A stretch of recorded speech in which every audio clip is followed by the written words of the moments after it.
Hello, everyone. Welcome to the Psychic Kitchen podcast. Me and Jimmy Davies. We have Chris Fabish of trulyholistic.net. How you doing today, Mr. Chris? Great, thank you. Great, thank you. It's nice and early here in New Zealand. I know, obviously, Jimmy, you're over in England, and Thomas, you're over in the US. So we're in a few different time zones for this, and but I'm all set and all ready to go. Okay, cool. Yeah, one question I have for, I guess, starting off, you do a lot of, explain how you see things from like when you're working on someone, when you're doing medical or healing work on them. Sure. So first of all, I make it a very unique experience, right, with the person, with the individual, and I call myself a quantum intuitive healer, and where really the word quantum comes from is the fact that I'm dialing into my soul, my consciousness, and it's to connect into their soul, their consciousness. So in a way, we're kind of bypassing the physical plane, and we're connecting on a quantum plane. And a big part of my healing is all about facilitating more of their energy, more of their consciousness, which of course comes from a quantum plane, but to facilitate it while they have this physical experience here. So that's how we kind of connect up with it. And I always make sure that I'm saying, hey, I'm not sending my energy. I'm just trying to connect you more into yours. So in a big way of then how we see the body, quite often my soul calls it a interface, right? And the word interface is quite often used, in relevance to computers or iPhones, right? It's like when I pick up my phone, my iPhone, it's an interface, and I'm the user of that interface. I always say that, hey, our iPhone's like a mini computer in our pocket. It's got all these marvelous things we can do with it. But if it's just sitting down with no user, what good is it? So the way that we see the body is that computer, and that our soul wants to be the user of that computer, right, for a lifetime. I always say that the body is a vessel, right? It's essentially like a rental, right? We're going to have for a lifetime, right? And it's not a shocker me saying, hey, the body has an expiry date to it, but you as a soul, as a consciousness, that's your authenticity, but also that's what makes you infinite as well. So a big aspect of my work is we realize that there are other users, other intelligences or consciousnesses that want to utilize your body or your interface for one big purpose. And really, for me, this is the purpose in us being here, is really to expand our consciousness, right? So we have a physical experience, and within each and every experience, there is something to learn from that. There's a lesson at the core, which I say at the heart of the matter. And I like to use that expression because our heart is such an important guide, right? So if we use our heart in the way that we discern our experience, we can get to the heart of the matter, right? So to the core of that experience to learn the lesson, so we can convert that experience into wisdom, which allows us to consciously grow. So, a lot of people will, when I'm talking about other intelligences or consciousnesses, other people might perceive that as an entity, right? So I guess, we kind of touched upon this before we came on the podcast here about this aspect that, we're going to talk about the body as a computer. And so I guess there's, many users out there that want to use the computer for their own means to expand themselves as a consciousness. And a lot of my work is about really getting that individual to realize which intelligence or consciousness they are and kind of what's not, right? And so I'm a big believer in getting them into the discernment of getting in the heart and feeling into their situation, not getting too much into thought and overthinking, because we tend to see with all sorts of health problems, right, that similar culprits are always there in that problem. And it's usually when someone is in their head too much, overthinking, mentality is kind of overriding how they're perceiving and processing their reality. And it just forms then an environment or state within that computer, that body, where everything just doesn't work as well as it should do, right? Like when we're working on a computer, right, and we're running out of room on our hard drive, right, or we're having issues with memory with the computer, then the computer starts to get sluggish, right, and it doesn't work very well. So we associate that with cognitive decline, right, such as things like Alzheimer's and things like dementia. Is this aspect that, because in a lot of people like that, they can remember memories decades ago, but they can't hold any recent memory. And what we see there is that connecting to that purpose of us being here, right, when we convert our experience into wisdom, is we see with that individual that they've accumulated experience, because usually those problems happen more later in life. They've accumulated decades and decades of experience, but have not been able to convert it into wisdom. Because when we convert it into wisdom, we let it go. We don't hold on to anything. Because the thing about intuition is really to be present, right, and allow things to come. It's not necessarily about carrying things and accumulating things. So, we use many analogies and relevance to the body as a computer, just like that example there. But I can get into more of that in regards to, presenting everyone that's watching and listening to this an understanding of how I connect, the body as a computer, but also the collective as the internet, and how we connect into that like a router modem situation. Would you say that the brain or the mind was the router then, or the modem, or would you say it was the heart, or is it a sort of a conjunction, Sure. Ship, Yeah. So how that works, Jimmy, is like I see that for me at the heart of the conflict of a human is that we have essentially two forms of discernment, right? One is mind thought, one is heart feel, right? More which is more instinctual, right? More intuitive. If we look at other animals, which I would say generally are more on the whole, a more intuitive, instinctual species. They're more heart bound, because when I've worked on animals as well, that their auric fields are more expansive, or they rebound a lot faster than a human. And when I look at a human, we are probably the most mind-oriented species. Okay. And so at that conflict is that, yes, we've got these two forms of discernment coming forth, right, to guide us, to tell us about things, how we perceive things, how we process things. And a lot of the times as humans, like, which one do I go with? Because really, generally, thoughts and what we feel usually don't align. There's not many times when they align or agree on something. So for a lot of people, they're like, well, what do I follow?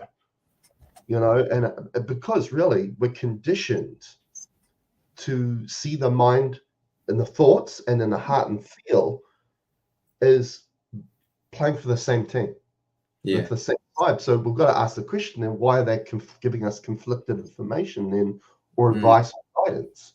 So what we've found more, truly holistic with working with clients, is this aspect that when I get, at the start of the session, they're feeling clouded, lack of clarity, they're feeling heavy, right? Whether it's weight of the world on their shoulders, what pressure on their chest, lethargy through the body.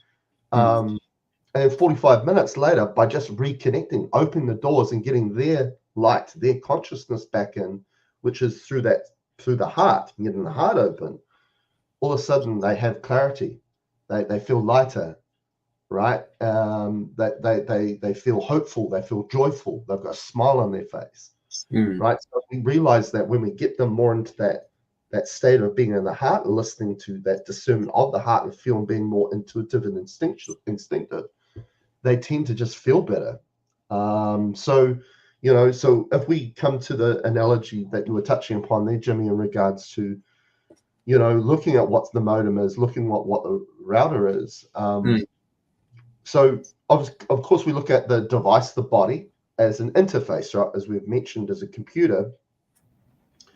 And what we find a very important part, which we call the router component of the body, is the pituitary gland. Right. Okay. Now, what we've found, the pituitary gland is the area where a human gets unbalanced easily, right? And again, we're taking into account many health problems and all sorts of things that are going on with people, is either through the nervous system or the endocrine system, which is the hormones. Okay, so what we've found is that, the pituitary gland is the master gland that communicates to every gland and organ that creates and secretes hormones. So very important with the endocrine system.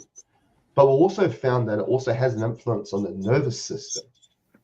Right, this is a gland at the base of the brain, and so we've been really working on a lot with people with those imbalances whether it's through nervous system, whether it's like, when we get into autonomic nervous system, right, parasympathetic, sympathetic.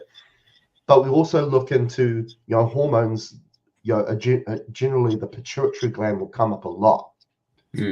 So again, in the way that we perceive it, we may look at the pituitary gland as a router. We may look at it as an antenna. Okay, in the way that we just, again, perceive our world, our reality. Now, the modem is the brain. Okay, so what I see is, brain is a window of activity. Right. So, for me, when I do posts and then I'm looking for a photo to associate to that post, right? And I'm going to Google image and sometimes I can't find an image that associates what I want to say. Yeah. I type in consciousness and all I see is heads and brains, right? Because from a scientific point of view, that's where they feel that the origin of consciousness is in the brain. And of course, there's a lot of activity going on in the brain, but that is more of a perspective that's coming from the mind. That's where consciousness is. But there are other things that are showing us that, that might be not fully the case of our own consciousness and where it comes from, because when we look at the electromagnetic field of the body, we find that the most expansive electromagnetic field of the body is actually the heart. It's not the brain. It dwarfs the brain. It's no comparison to the heart, the power of what the heart brings. Yeah. So when we bring in these two forms of discernment, right, mind and thought and heart and feel, and that they aren't the same, which we could see as two different forms of intelligence or consciousness, I can now understand why all of a sudden, if the mind's telling us consciousness is here, why it doesn't want us to know what's here. Okay, so because I see so much limitless potential and capability when we get people in the heart, and when they're stuck in here, the limitations seem to just take hold in that person, and particularly the word mentality. This is the word where mental comes from, right? So mental health, mental illness, which again is an imbalance, right? Mental illness. So we see that the body is a computer interface, router, pituitary gland, modem, the brain, right? And of course, the extension of the brain is the nervous system, right? So Thomas, you were mentioning before we came on about what you're finding in regards to that, so we've found a lot of things going on in the nervous system, and we'll talk a little bit more about that in a minute. But the last component then is the collective, right? So our human collective, right? We see that as the internet, right? So when that person is in the pituitary, the brain, the modem, we then connect or dial into the internet. And that's interesting, right? Because as a human, we're interconnected enter, and we're a network, internet. Okay.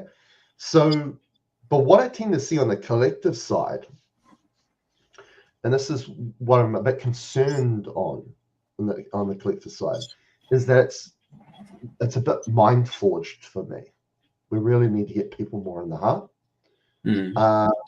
So what we find when this connection's in play, right, the pituitary router modem, the brain, into the collective, which is more of a mind forged process currently, which I feel like Ascension is to get everyone in the heart, right, and change that. Now, is that people can take on other people's energies, and this is what we tend to find in session work, is that a lot of problems are caused by the fact that people are just taking on so much stuff that are a byproduct of other people's thought forms, other things, other people's energies. And we tend to see that those energies is a bit like, again, using the computer analogy, programming or software that doesn't work with the system requirement of the computer.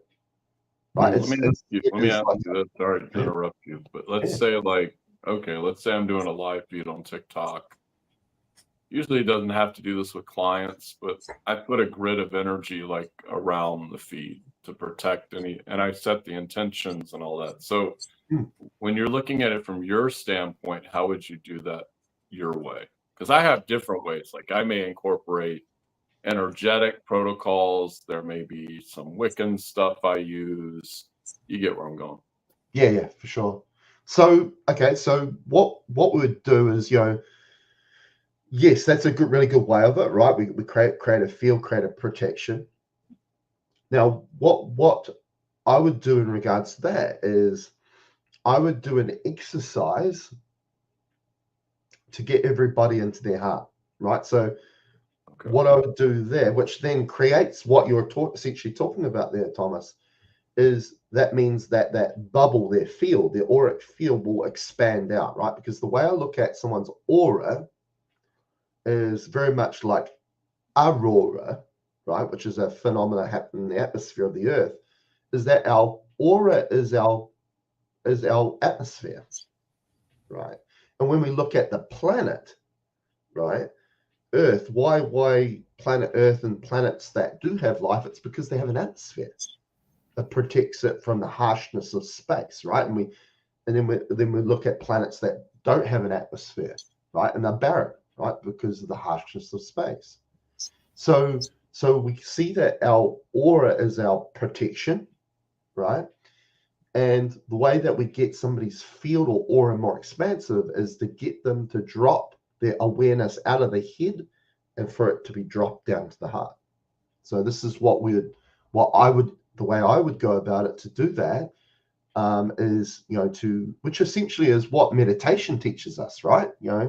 Meditation, a well-known practice that people use, right, to feel calm, to get clarity, to remove the mind chatter, right? Interesting enough, and thoughts. So is this aspect that, they're trying to, and essentially the basic principles about meditation. This is what I also talk to my clients about. I go, meditation is great. It's a practice you can go and do. But a lot of people are doing the practice of meditation. They feel great, but then they go back into the world again, life again, and they get into a process again, which will make them have to go and do practice meditation again. It's a very up and down scenario, right? It's not sustainable. So I say, okay, let's get the core principles of what meditation applies, and now apply it to a lifestyle, right? Because for me, life is a momentarily thing. It's choices we make moment to moment. So with meditation, right, two key principles. One, generally, of course, we can just go out in the garden. If you're a gardener and love your hands in the soil, that's your meditation, right? Or just go for a walk in the forest or whatever that might be. But the practice meditation, they say, hey, close your eyes, right? And of course, that's important because by closing your eyes, you're not being distracted, right? Your attention's not being distracted all over the place. Like a lot of us are, right? It's like, it's crazy, right? You click on a page on the internet you want to read, and there's all things popping up everywhere. It's like, it's just crazy, I like right? I like that quote about meditation. If you haven't got time to meditate once a day, you need to meditate twice a day. Yeah, for sure. So that's the one principle there. But the second principle is to focus on the breath. Right.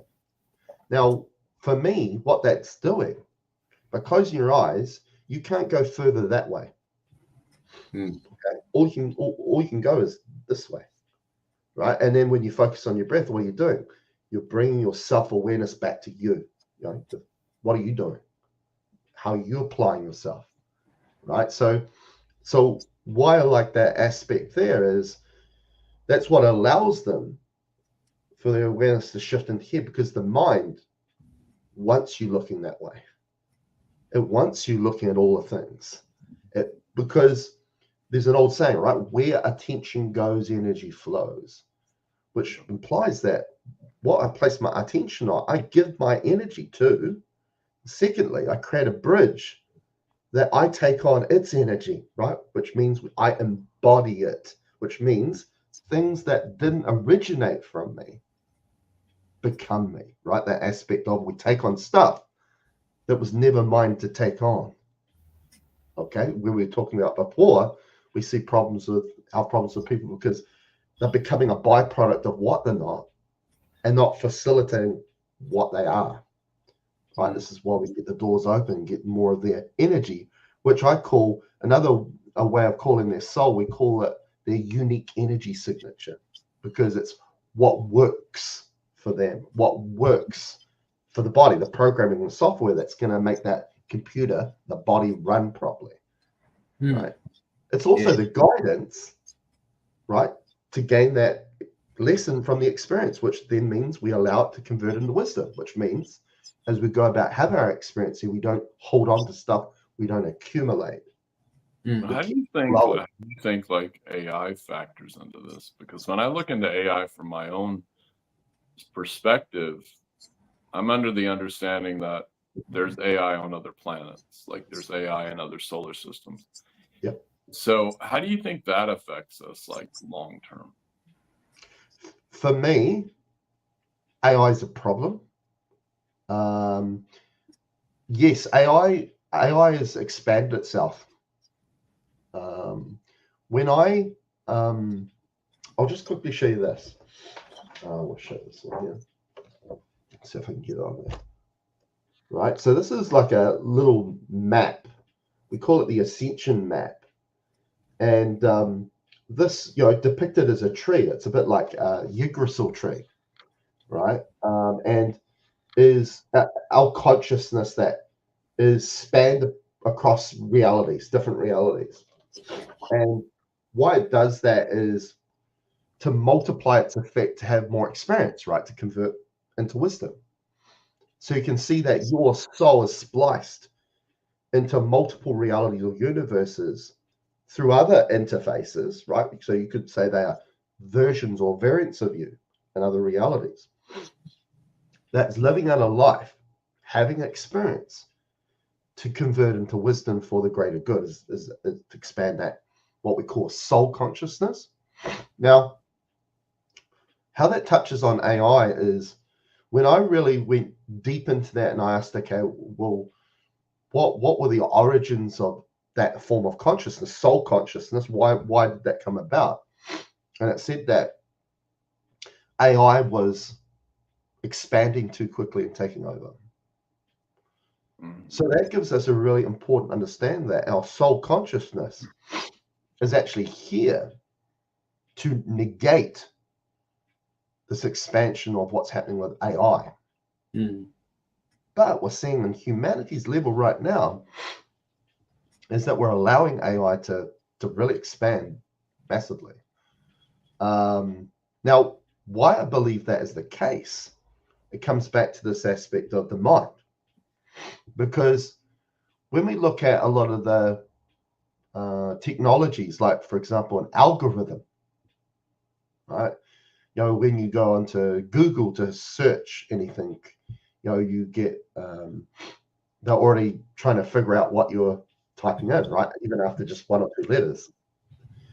And a lot of the times, you know, I can put my hand up, right? And I'm about to type something up, and it's like predicted it, like just after a few letters, exactly what I want to look for. Now, and people say it all the time. They're like, it's like they know what I'm thinking. Now, for me, it's mind thought aspect, right? Because I believe that our soul consciousness is more of a heart thing, right? Because when we talk about the natural state of a human, it's a state of being. This is why we're classified a human being. And a being state is the same as a meditative state. And a meditative state gets you into the heart. Okay. That's why the mind and the mind chat, all silences. So a human being heavily in the mind and thought is really allowing AI to gain traction. And a lot of people will go, well, okay, if algorithms are figuring out how I think, well, I say to them, well, where do you think thought came from? AI. Okay, so the mind, the thought aspect is a connection to AI. It's relevant to AI. So humans forged by the mind, because there's a lot of technology out there that humans are creating that we can all agree on that doesn't align with nature, works against nature. Yeah. Now, AI doesn't work with nature, doesn't care about nature. So what cares about nature is the soul, because that's our natural state. Sounds like nature. This is why when we go out into nature, we generally feel better, because it allows us to drop into our heart, because it's a remembrance and it's alignment with our natural state. So this aspect of, you know, AI, I feel like is, you know, driven by the human in the mind, and the human in the mind believe they created AI technology, but for me, that's just a human where the user is AI, right? Coming back to that computer analogy, that are forging them to extend their creation, and at the same time massage their ego and say, hey, humans, you created this. No, that was all AI all along. I think the ETs created it, and they just gave it to us. Yeah. I think the ETs created it and just gave it to us. Yeah. Jimmy, we have any comments on there, brother? Not that I can see, not many questions, but I have a question that I just thought of with regards to sort of new technology. I mean, how new it could be, and whether it even exists. I mean, everything exists, I guess. So, but but what are your? How do you view the sort of the concept or the idea, the creation of med beds, and how someone can just go into a chamber and have everything healed? Do you feel like, because I thought, oh, that sounds great initially, and I thought, well, is that bypassing any learning experience from having the issues and learning how to pass through them? Because in a sense, I feel as if we can just press a button or flick a switch, and all of the things that we've been doing that are not necessarily conducive to our health are instantly rectified, then that kind of takes away any accountability or any responsibility that we have over ourselves. And I don't know how you feel about it, but that's kind of the conclusion that I am at the moment. But I mean, that may change. But how do you see them? I agree completely with you, Jimmy. I believe we're here to learn more about ourselves and what we're capable of. So I feel like the whole healing journey is that, right? Is learning. So I that's why I completely agree with you there, Jimmy.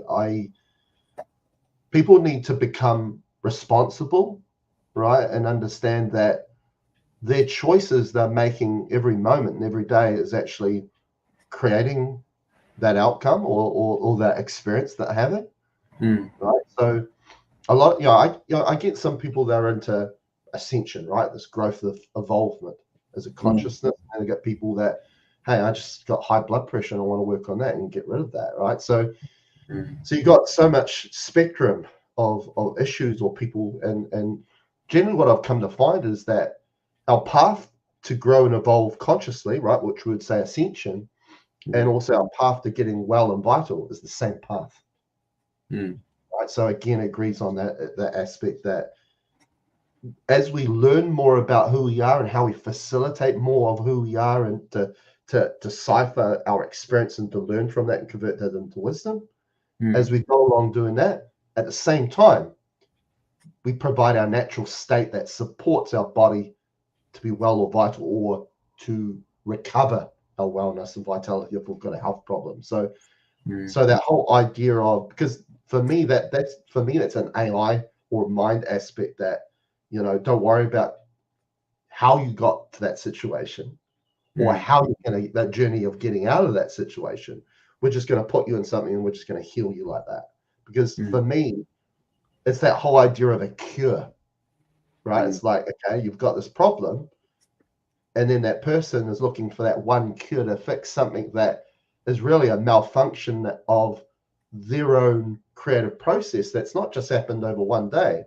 And most times it's happened over months and years, and for some people decades, and they just believe in one day one thing's going to fix it. That's not the whole idea of us being here.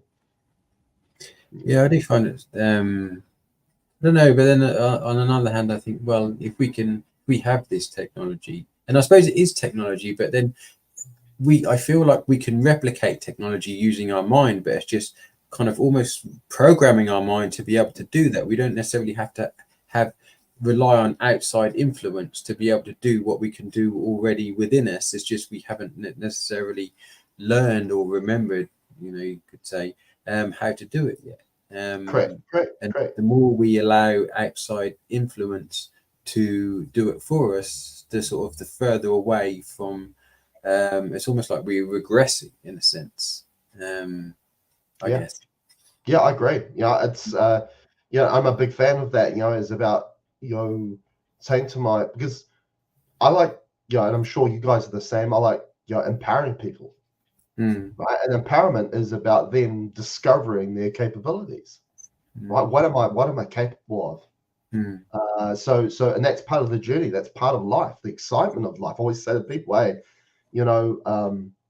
sometimes we can get, especially with our health problem, that we can just get too serious about things. Right, where we're looking at all the labels and numbers, like my blood test is this number, it's this number. And it's like we're discerning our life and our health by numbers. Now, and I go to the person and they'll go, yeah, I've got this blood test, I've got this scan done. I go, hang on, just wait. I go, okay, what was the first discernment that made you go to the doctor? And they go, I didn't feel good. Well, okay, so we're talking about feel here then, right? So where did that discernment come from? So we're again about the heart and feel. That's your soul coming through and giving you a discernment, because the body's a form of discernment. Symptoms is how it speaks, how it expresses itself. And sometimes it just wants us to listen and connect with it from here, just feel into it. But as the human, we're generally up here and we think, oh, it could be this, and we get on it, search the internet, oh, it could be this person had those symptoms as well. and we're creating out of that. Right, so the very thing that we now think we have, the symptoms you originally got, wasn't that, but now you're making it that.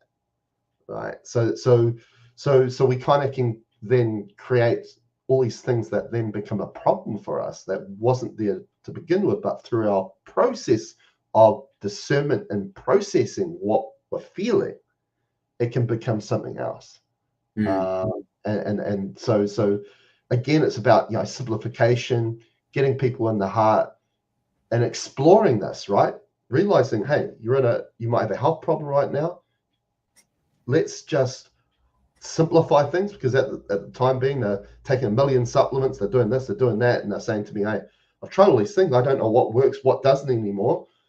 Let's just break it down, simplify. Let's just get back to you. Remove the things that you've taken from outside of you.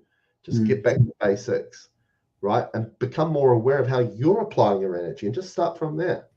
Just get back to basics, which is, again, a journey of discovery of what they're capable of, and perhaps realizing that a lot of their energy are going into avenues or means that are connected to the very blocks or obstructions that they're now experiencing as a health problem.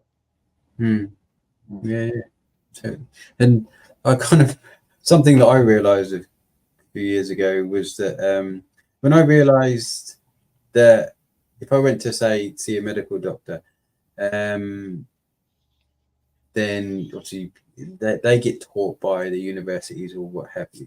And I kind of thought, well, actually, they don't actually know how to cure anything. They just treat symptoms. So why would I listen to them saying that, oh, this blood pressure level is too high, or this blood pressure is too low, or this cholesterol level is too high? Or why would I, if they don't know how to heal anything but just treat symptoms, then why would I listen to the readings that they give, because they mean nothing? Yeah, in a sense, you know. It's for sure. Well, Jimmy, it's like, I worked in the medical field for 12 years, so that gave me a really good experience in that sector, right? And a perfect example is in regards to cholesterol, right? Let's use a great example there. Which really created an opportunity for them to market and sell a drug, really, to lower cholesterol. And again, for me, cholesterol is based on numbers. It's nothing else, right? So, because a lot of people go into their doctor about something else, and they do a blood test and they go, "Oh, we checked your cholesterol as well. Your cholesterol's not good." And of course, there's some new integrative doctors now that will say, and thank God they do, say to their patient and say, "Well, maybe you should change your diet and change a few things in your life before we give you this medication." But there's still doctors out there that will just go, "Hey, we'll just take the medication to lower your cholesterol." But for me, there's a lot of people on cholesterol medications, but they're still dying of heart attacks.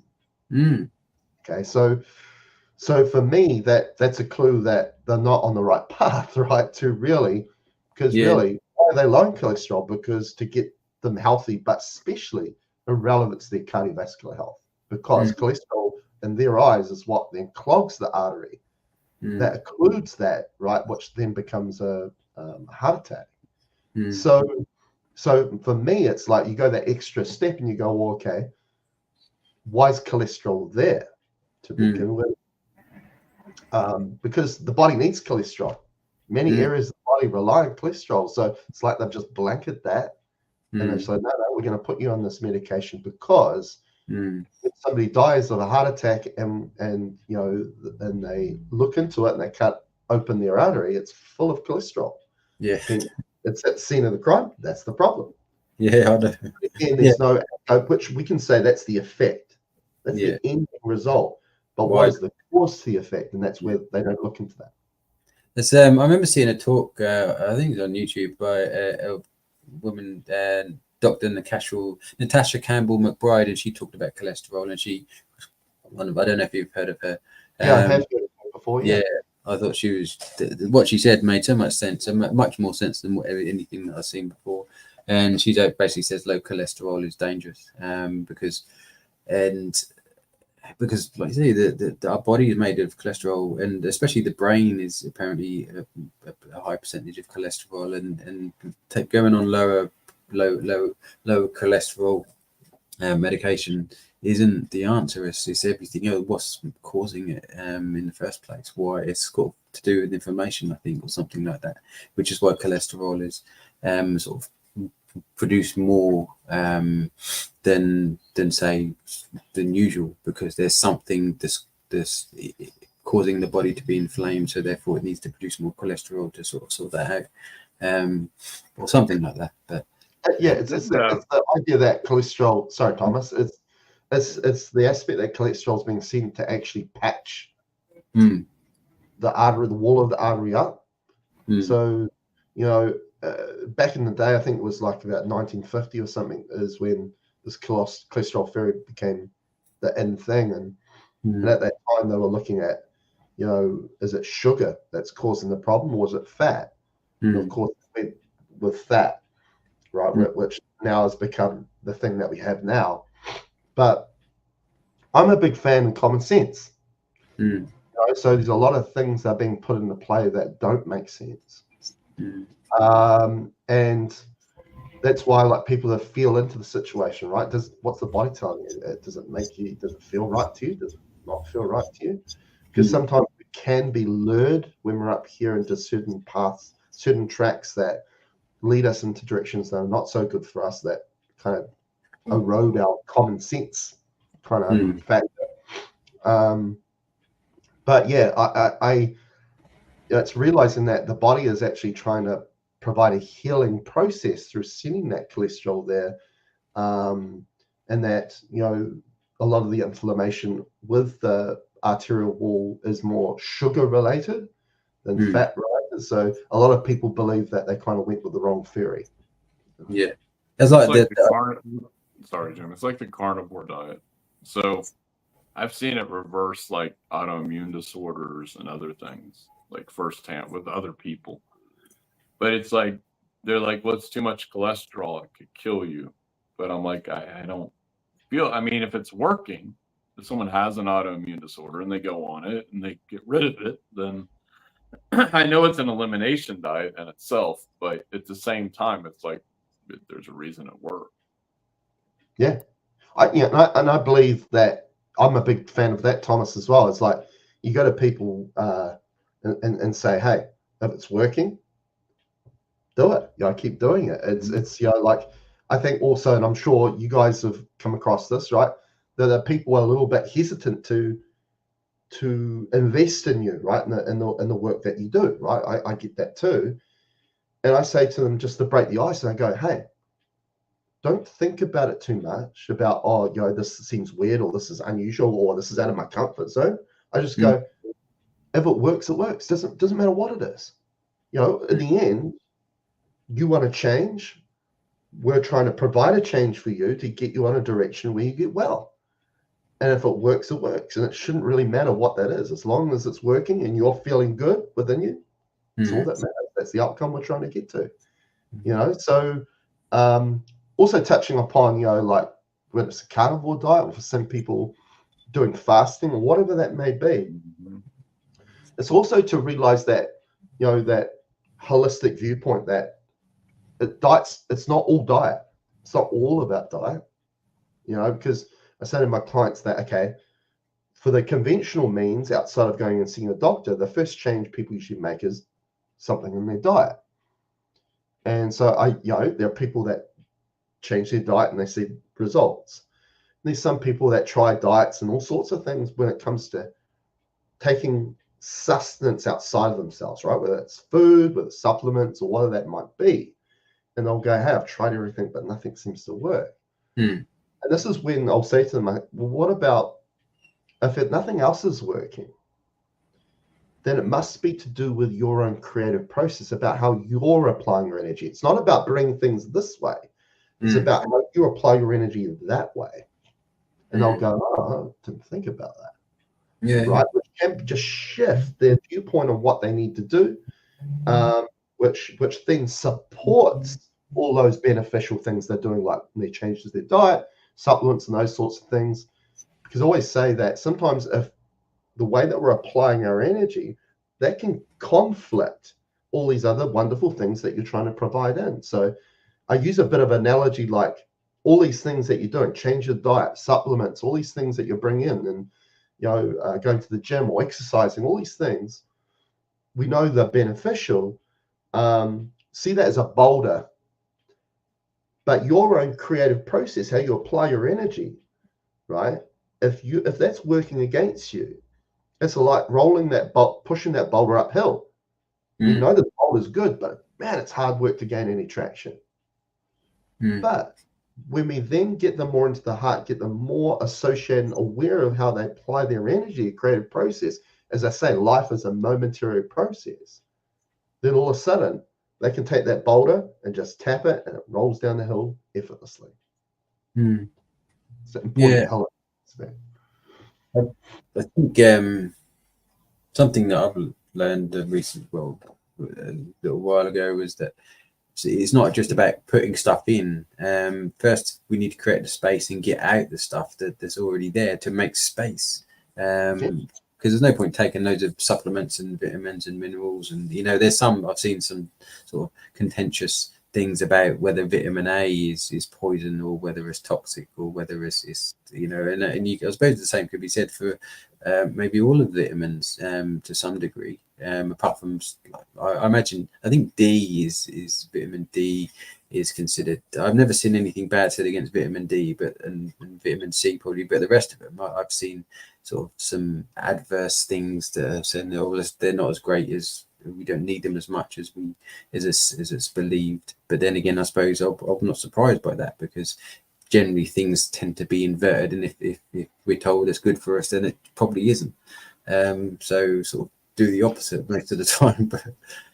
But well, I think there's many variables in place there, Jimmy. It's like one, who's producing those vitamins, right? Or minerals, like where you're getting them from, right? Which also, I always say that, when we buy a supplement, even if we buy cacao, right, a superfood, then we've got to realize that what we end up is that product is not just the energy of cacao, but all the people that were part of that product, right? That, like, for example, of cacao, it's the people that grew it, harvested it, processed it, packaged it, marketed it, right? So it's the same people that make all the supplements and vitamin stuff, is that, what it was, the integrity of the place I'm getting those things from too, right? From an energy perspective, because we take that on as well with that product, right? So, but also the other variables is, for somebody then takes that, is is their body in a state, and their digestive system in a state to break it down and assimilate it properly, right? So I always say, I say that people, like, they'll go, oh, I'm having digestive issues, and they'll go, oh, I can't eat this, it's because of this food, it's not good for me, and this thing's not good for me. And I go, perhaps it's not necessarily originating from the food you're eating, it's about the state of your digestive system, and that you get those symptoms through the digestive system. Again, the body's a form of discernment. That's saying, actually, your digestive system's not in the correct state, and actually that's what needs helping. It's not about the food you're bringing in. So it's like, cortisol, right? If somebody's stressed out, right, and adrenals are secreting cortisol, blood's and the body's full of cortisol, what's happening to your digestion? It shuts down. There's no way you're going to put the most healthiest food into your body, or spend hundreds of dollars on supplements, but you're not going to get anything out of that. Right? Because the supplement's bad? Probably not. Because the food's bad? Probably not. But the state of the body and your digestive system's not there to take it on. So again, it's that aspect that sometimes we look at these outside things too much, and we forget about how we're applying ourselves. Are we presenting our natural state, which I said before was a state of being, that then supports the things that we do bring in or put on the body to then work for us. It reminded me of you speaking about the digestive system. It reminded me of something I saw, and I've seen many explanations about why we have allergic reactions to food, etc.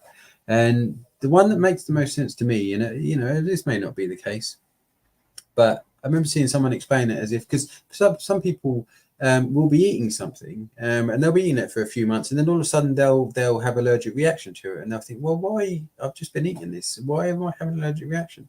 And the guy basically explained it insofar as he said that there are certain foods that damage our colons, our intestines, mainly sort of gluten, grains and stuff like that, because of the way that they're, the molecules or the proteins or whatever, they tear holes in the intestines.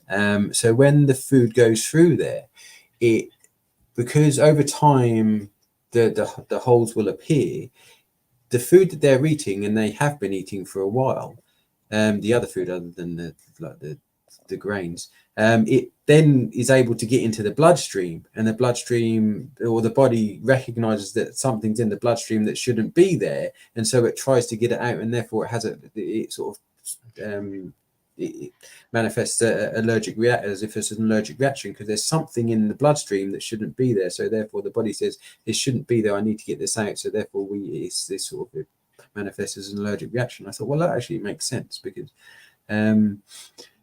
if something doesn't need to be there, the body's going to want to try and get it out as soon as possible. And so therefore it sort of, and I thought, well, you know.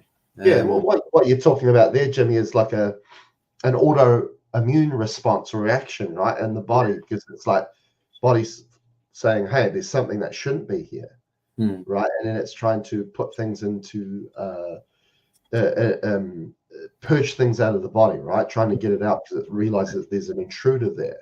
And, you know, a great example you brought about, you know, people that become celiac or sensitive to gluten, right? So gluten tolerance. You know, look at the changes that we've seen in wheat and those sorts of things over the years, right? That has become something different from decades ago. You know, our food is changing, right? The things that we are consuming are changing. And again, you know, it's for me is you know, I think, you know, we're seeing more and more people that are sensitive to gluten, and people that are becoming celiac, which then, as you know, it just degrades the wall of the digestive system, especially the cilia component of the digestive system.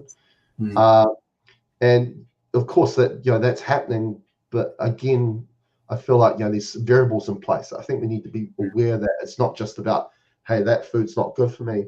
It's good to get people into a place where they can explore that, okay, there are variables in place, right? And maybe it's because of how wheat has changed, but also getting into that aspect, okay, is my digestive system in a state that can take it on? Can it break it down? Because when we talk about, you know, again, you know, what meditation provides us, right? That clarity, that lightness, that presentness, right? We get rid of the mind share, which we call our natural state, which is a human being. I always say to my clients, right, that you're a human being, but you don't know how to be, right? If we're not pursuing our natural state, right?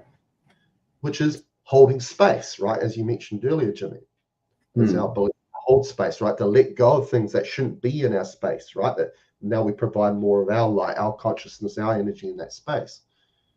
Now, also that is connected with us being in the flow, right? Which I love it. I love that expression, because flow, the body thrives on flow, right? Every aspect of the body, right? And it's connected to providing our natural state. And also where it comes to mind and thought again is what really obstructs our ability to just be in the flow is thinking and overthinking too much, right? So what we've come to find is, and this, we do this a lot, this is a big aspect of clearing work we do in the session work, is flow, the importance of flow. And it comes back to, again, what is guiding their process. If they're heavily mind thought, we find that they're not creating a space of flow, and we see the physiology showing that, where they've got congestion in their body, they lose their flow, right? So what happens when the state like that and the body gets congested? It means when we do take things into the body, it stays in the body longer than it should do, which means we accumulate. And that is the definition of toxicity, because things sit in the body for too long, right? So if we provide our natural state of flow, which is being in a state of being, that then is reflected in our physiology, which allows things like to go into our body and go out the body in a quick fashion, where we don't accumulate and it doesn't become a toxin. Because as you said to me, sometimes when we're consuming things, also environmental allergies like hay fever, they'll go, oh, there's a lot of dust in the air, or a lot of dust mite in the air that's caused my allergy. It might not be that. It might be the fact that there's an accumulation of a fungus or something like that in the body. And just bringing that in is just tipping the balance, and the body's saying, we need to get rid of the stuff that's already accumulated in the body. You know, it's a different perspective, right? Because the person will think, oh, it's because of something outside of me and I can't do anything about it. When we're trying to say, no, actually, I need you to get more into your natural state that presents a state that supports the body, gets into flow, so you can let go of that stuff, which essentially is what we call a cleanse, right? A cleanse. At the core of a cleanse or a detox is bringing flow into an area that was once congested. I remember doing a turpentine, a cleanse with turpentine, maybe a couple of years ago. And oh my God, after the next day, after everything had come out, shall we say, I'd never felt so good in my life, honestly. All any issues or troubles or worries that I had beforehand, afterwards, everything would just seem so easy, and all solutions became apparent, and I just had no worries or no troubles in the world. It was amazing. And it was then that I realized the sort of the power that a cleanse can do, and also how much our gut is influencing our thoughts and our mind. It was amazing.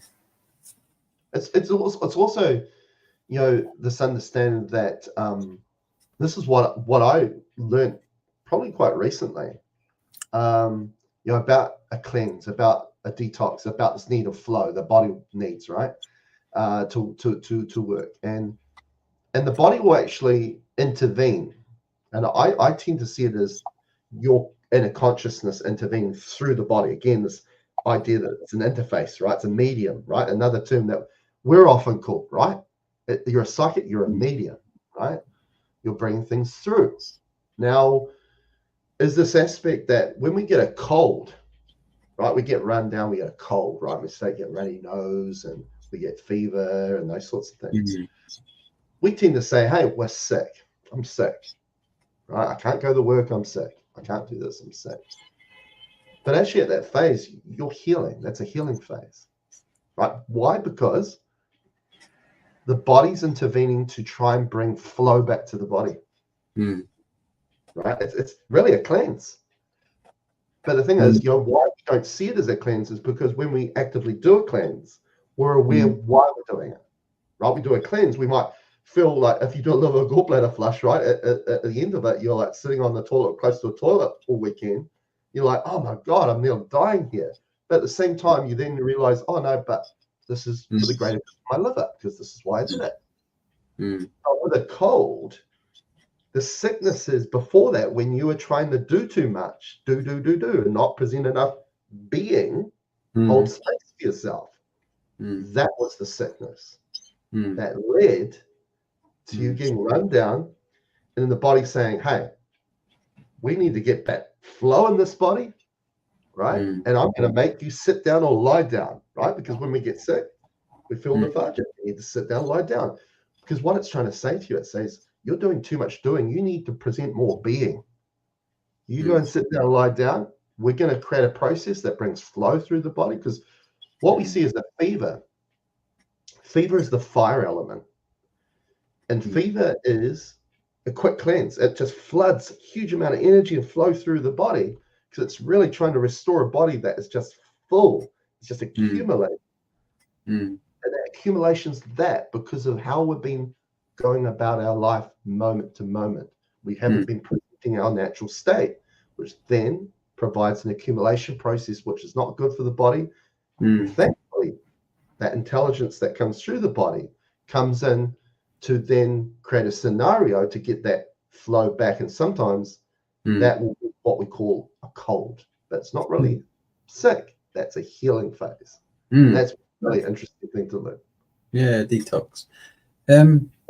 Fever's an interesting one, I find, because obviously the natural reaction is to try and bring it down, but sometimes, I don't know, I think if the body needs to get that temperature, then it's obviously doing it for a reason. So to actually try and, I mean, I'm not saying in all cases, because I don't know in each individual circumstance, but if the body needs that, then it's obviously doing it for a reason, and actually trying to bring it down is actually stopping the healing process in a sense. I don't know, you know, not maybe not in all cases, but I can't say, but that's what occurred to me when I sort of first sort of applied the knowledge or wisdom, what have you, of how the body works, or how I think the body works, shall we say. And I think it's also the understanding there, Jimmy, that for changes to happen, sometimes you're going to go through a bit of turmoil, Mm. right? When you're Right. having a fever, it sucks, doesn't it? Right? It's not very nice, not very comfortable. But sometimes it's providing the necessary change that needs to happen. That is actually in the highest good for you. But if we perceive it that oh my God, I'm really suffering here, I'm really struggling like with this, sometimes we can be our own obstruction into what is actually necessary for us. Yeah, too. Right, we're just gone past the hour. Thomas, you got any questions? No, sir. No. Okie dokie. So I think we'll about wrap up. I think it's a good one to finish on. Chris, if you just want to remind us where we can contact you, and if anyone wants to get in touch, and obviously let them know you've got anything coming up, any events or anything like that, or whatever, or any other podcast, or any sort of interviews or anything like that, then feel free. Cool. So it looks like Jimmy on the bottom has already put the website there, so it's trulyholistic.net. Got a YouTube channel. Go and check out videos there on YouTube. It's just Truly Holistic. If you search for that on YouTube, you'll find me on Instagram, obviously on Facebook, on my personal page, Chris Fabish, or trulyholistic.net. I've also got a Facebook page for that. Also on TikTok, just under Truly Holistic as well. Keep an eye on my Facebook page. I occasionally do free healings or Facebook lives and those sorts of things that we go through things. So posting a lot of content on Facebook in particularly, trying to get onto TikTok a bit more and do a bit more on work on there. Got, I think, about 500 plus videos on my YouTube channel about all sorts of things that talk about, again, across the spectrum, ascension things, but also things just about general health, like blood pressure problems, diabetes, mental health issues, how we can, and also free healings on there as well, just to help you get through some tough periods that you can always access. That's where you can find me. Brilliant, thank you, Thomas. What you got coming up this Sunday? You got anything? Angelic class this Sunday, 8 p.m. Eastern. Learn about angel. Excellent. Right, thanks again, Chris. It was a pleasure to have you. Thank you, brother. Thank you, Thomas and Jimmy. Thank you for inviting me. And we'll see everyone next week. Thank you, everyone, for watching. Take care. Peace.